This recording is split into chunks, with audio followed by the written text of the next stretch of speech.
Today, we're going to be ranking signs that you are a gym cell, all the way from gym cell down to you're not a gym cell at all. A quick definition of what a gym cell is, if you're wondering, it's essentially someone that is so addicted to the gym that it's become the only part of their life and everything else gets neglected. Usually these people are sort of kind of seen as just weird, to be honest, and it defeats the purpose of why they even started the gym. The gym is supposed to benefit your life, but when you're a gym cell, it actually starts to hinder it in other aspects. At the end of the day, being in the gym is better than not, regardless whether you're a gym cell or not. I've been a gym cell myself, but I turned my life around and I changed my life for the better. And basically our whole channel is just about the real world benefits of going to the gym, hence why we're making this video. We preach building the AAA physique, which gets, to be honest, it gets you laid, it gets you respect from guys, and it helps your health. First one is body dysmorphia, so thinking you look like shit when actually you look pretty good. This almost happens to everyone. It's where they think they look way worse than what they actually do. It's not really a bad thing, because at the end of the day, that's what drives gains. That's what's keeping you in the gym. Has to go to gym enthusiast, for sure. Alright, next we have being scared of women, or let's just say not confident around women, can't talk to women. I think this happens as a byproduct of you just always being in the gym and not going out as much. I mean, naturally when you start going to the gym, you cut off bad habits, which is good. You also cut off a lot of socializing and putting yourself into uncomfortable situations and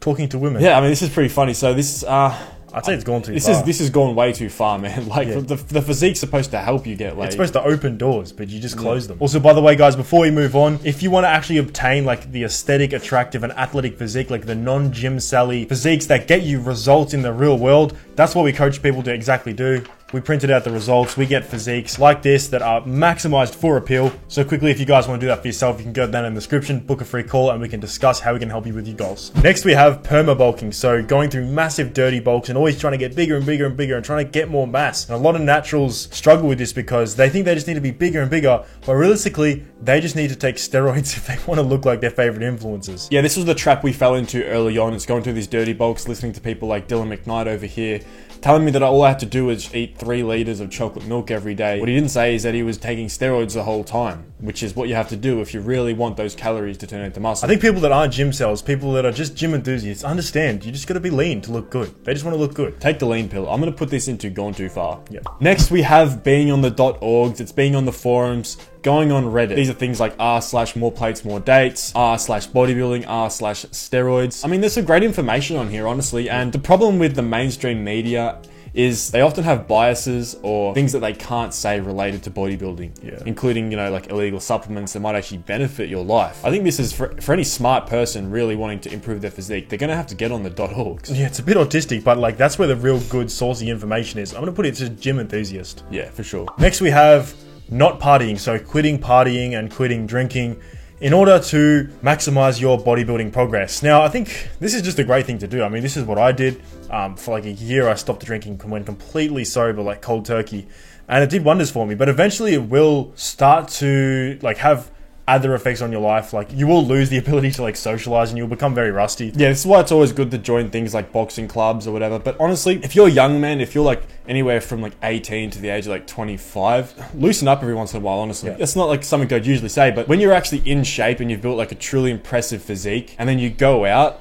it's completely different. And I also think a lot of dudes, like, there's a lot to actually learn from going out there and just experiencing the real world, experiencing nightlife. Like, I fucking hate partying. Don't get me wrong. I don't really like it. I'm not a big fan of it. But I still think there's just a lot to learn and there's a lot to be seen out there. Like, you need to see the bullshit that goes on out there with your own eyes because a lot of dudes are very naive to the world. I'm gonna also say this is just events in general, like night events, like clubbing or going to bars, anything of that nature. I'm gonna say it's gone too far because it's gonna really detriment your social life at that point. That doesn't mean you have to drink, by the way. No one says you have to drink, go out partying and drink. Most of the time I don't drink when I go out. Next we have skipping cardio or thinking that cardio kills your gains. This is fucking retarded because cardio is like one of the things that's gonna have the biggest ROI on your health and on your quality of life in general. Most gym goers, their cardio is absolutely trash unless they're directly training cardio on the, you know, the Stepmaster or the treadmill. I think not doing cardio is, one of the most retarded things you can do. I could say this is gym cell, honestly. Next we have skipping legs or not training legs. But when you think about it, like, blasting your legs with like leg press and squats and getting these monstrous thighs, that's actually kind of a gym cell thing to do. You will still have an unbalanced physique and it's going to look a bit stupid. I think you do have to train legs if you want to build a good looking physique. If you don't train legs and you're just doing it to build a nice physique, I don't think you're a gym cell if you don't train legs. All right, next we have watching gym motivation compilations on YouTube, even listening to like the SoundCloud audios of like Ziz talking in your ear about fucking be aesthetic, bruh. I mean, this is like what got me into the gym, honestly. Like when I first saw John Skywalker, Ziz, David Lade, I was like, fuck me, I have to look like these guys. Honestly, like whatever gets you going, like whatever floats your boat, if it gets you hyped up, all the power to you, as long as you're not playing it on loudspeaker. Just put it into gym enthusiast. All right, next we have liking gym girls, like actual proper gym girls. Yeah, I don't know what to go with this, bro. Yeah, a lot of dudes are obsessed with getting like a gym girlfriend, and they've got like this idea in their head that, oh, I'm gonna train with this girl and it's gonna be so romantic, blah blah blah. The actual reality of that sort of situation is we all know training with the boys is far superior than training with girls. Okay, don't be whipped. Okay, yeah, okay, if you've got like a new chick, take her to the gym once if it gets you in the door. Don't care, but dating the gym girls is just not a good idea. You'll learn. I think you should date healthy women. You know, chicks that have their health in order, but the proper gym cell chicks, nah, bro. I'll put this in gone too far, honestly. Unless you're like a bodybuilder and that's the only world that you're in. All right, next we have taking anabolic steroids. It really depends on the circumstance, though. Like, are you taking steroids to get to a good aesthetic standard, or are you taking steroids after you've already got like a maximum appeal physique, and then you're just pushing it to the fucking next degree, to the point where you're just doing it to be as big as possible or to hop on stage in a sparkly G-banger? Yeah. The average person doesn't need to, but at the end of the day, like the people making the money from fitness, the gym influencers, there's more guys on steroids than you probably think, even if it's just a low dose of test. I'm still gonna say gone too far. Yeah, if you've gotten to the point where you've had to take steroids to feel good about your physique, you probably have gone too far, to be honest. Next we have meal prepping, so preparing meals for the week. I think this is just convenient. I mean, it's just a really good idea. But for some reason, from the outside world, this seems like the most gym cell thing to do. It actually blows people's mind. Meal prep is elite, and when people see me pull out the same meal every single day, they look at me like I'm insane. But realistically, I'm happy to eat my fucking dog food than they are to eat, you know, whatever random shit they pick that day. And there's a reason for that. You know, dogs are so excited to eat every single day because they know what they're getting, right?